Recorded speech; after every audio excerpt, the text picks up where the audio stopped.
Call আসে কিন্তু ডিসপ্লেতে দেখা যায় না, এই সমস্যা কিভাবে সমাধান করবেন? কোন কল আসে ডিসপ্লে এরকম কালো হয়ে যায় অথবা বোঝাই যায় না যে আপনার মোবাইলে কল এসেছে কিনা।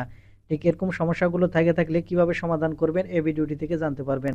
কারণ এই ভিডিওটিতে আমি আপনাদের দেখাতে চলেছি মোবাইলে কল আসলে ডিসপ্লেতে দেখা যায় না, এই সমস্যা কিভাবে সমাধান করা যায়। এটা একেবারে একটি সিম্পল সমস্যা, আপনি কয়েকটি সেটিংস করে নিলেই এই সমস্যা কিন্তু সমাধান হয়ে যাবে।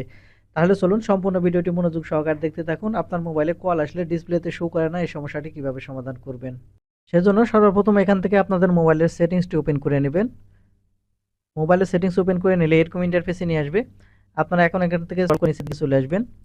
একটু স্ক্রল করে নিচের দিকে চলে আসলে এখানে আপনারা পেয়ে যাবেন অ্যাপ ম্যানেজমেন্ট নামের একটা অপশান, অথবা আপনার মোবাইলে অ্যাপ অ্যান্ড নোটিফিকেশন নামের এই অপশানটা থাকতে পারে।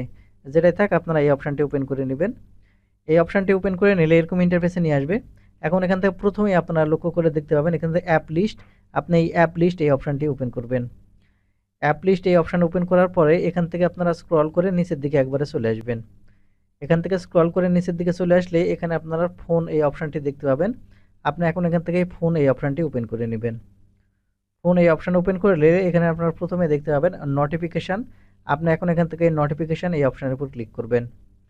নোটিফিকেশান এই অপশানের উপর ক্লিক করার পর একটু স্ক্রল করে নিচের দিকে চলে আসবেন। একটু স্ক্রল করে নিচের দিকে চলে আসলে এখানে আপনারা দেখতে পাবেন ইনকামিং কল। আপনি এখন এখান থেকে ইনকামিং কল এই অপশানটি ওপেন করবেন। ওপেন করলে এখানে আপনারা দেখতে পাবেন লক স্ক্রিন নোটিফিকেশান, আপনি এই অপশানটি ওপেন করবেন। ওপেন করলে এখানে নিচের দিকে লক্ষ্য করেন, এখানে যদি আপনাদের don't show lock screen notification এটা যদি সিলেক্ট করা থাকে, আপনারা যে উপরে যেটা দেখতে পাবেন show notification but hide contact, এটা আপনারা এখান থেকে আপনারা সিলেক্ট করে দিবেন। ঠিক এরকমভাবে আবার ব্যাক বাটনে ক্লিক করবেন। ব্যাক বাটনে ক্লিক করে আসার পর এখান থেকে মিস কলটা আবার সিলেক্ট করবেন। করার পর এখান থেকে লক স্ক্রিন নোটিফিকেশান এর উপরে যে অপশানটি আছে সেটা এখান থেকে আপনারা সিলেক্ট করে দিবেন। এখান থেকে ইনকামিং কল আউটগোয়িং কল যত আছে সবগুলো এক এক করে আপনারা এই এক করে দিবেন। এটা করা হয়ে গেলে আপনারা ব্যাক বাটনে ক্লিক করবেন। এখানে ব্যাক বাটনে ক্লিক করে চলে আসলে এখানে আপনারা দেখতে পাবেন ডিসপ্লে ওভার আদার্স অ্যাপস। আপনি এখন এখান থেকে ডিসপ্লে ওভার আদার্স অ্যাপস এই অপশানটি এখান থেকে ওপেন করে নেবেন। আপনারা এখন এখান থেকে ডিসপ্লে ওভার আদার্স অ্যাপস এই অপশানটি ওপেন করলে এরকম ইন্টারফেসে নিয়ে আসবে। এখান থেকে আপনারা ফোন এই অপশানটি খুঁজে বের করবেন। দেখতে পাচ্ছেন এটা যদি আপনারা এখান থেকে অফ হয়ে থাকে, আপনারা যে কাজটি করবেন এখান থেকে জাস্ট এখান থেকে অন করে রেখে দিবেন। এখান থেকে অন করে যদি আপনারা রাখেন তাহলে যে কাজটি হবে, আপনাদের মোবাইলে কল আসলে আপনারা খুব সহজে কিন্তু বুঝতে পারবেন, রিংটোন বাজবে এবং আপনার ডিসপ্লেতেও শো করবে।